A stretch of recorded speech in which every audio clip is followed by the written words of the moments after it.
প্রথম কথা হচ্ছে যে যোগসূত্র কথা অনেকে বলছেন।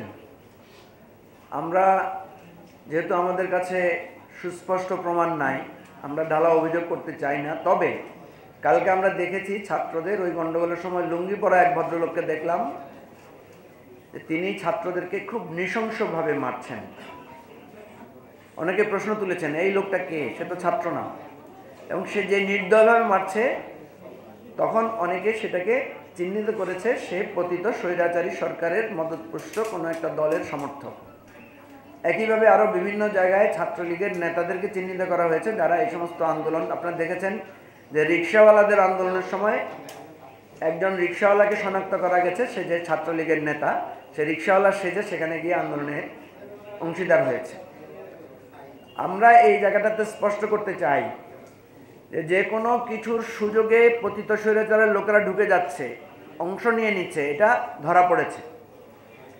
প্রত্যেকটা ঘটনায় আওয়ামী লীগের মদদ আছে কিনা এর পেছনে আমাদের কাছে যে প্রমাণগুলো আছে, একটা হচ্ছে শেখ হাসিনার বিভিন্ন ধরনের টেলিফোন সংলাপ, তার নির্দেশনা।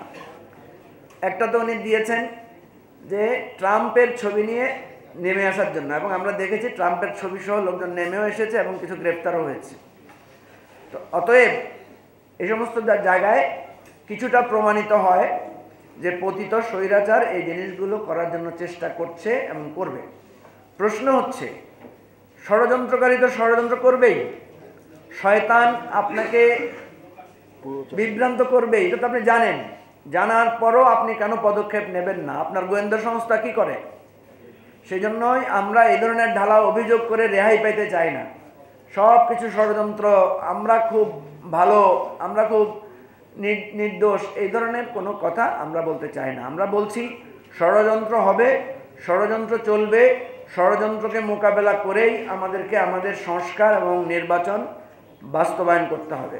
শুধু ষড়যন্ত্রের দোহাই দিলে হবে না, ষড়যন্ত্রকারীদেরকে ধরে সামনে আনতে হবে, প্রকাশ করতে হবে।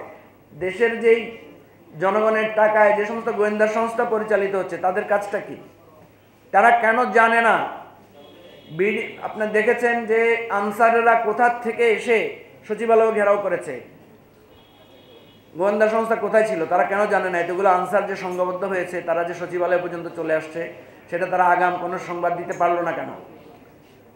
আপনার সোহরাওয়ার্দী কলেজের ছাত্ররা এত দূর থেকে গিয়ে সেই যাত্রাবাড়িতে গিয়ে হামলা করছে, পথিমধ্যে কোনো পুলিশের তৎপরতা ছিল না কেন?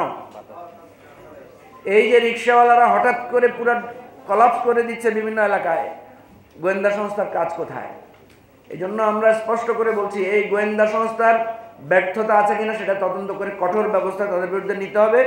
এবং এই সাংবাদিক ভাই যে প্রশ্ন করেছেন যে এর পেছনে বিগত সরকারের কোনো মদদ আছে কিনা, ফ্যাসিবাদী হাসিনার উস্কানি আছে কিনা, সেটা খুঁজে বের করতে হবে। ধন্যবাদ।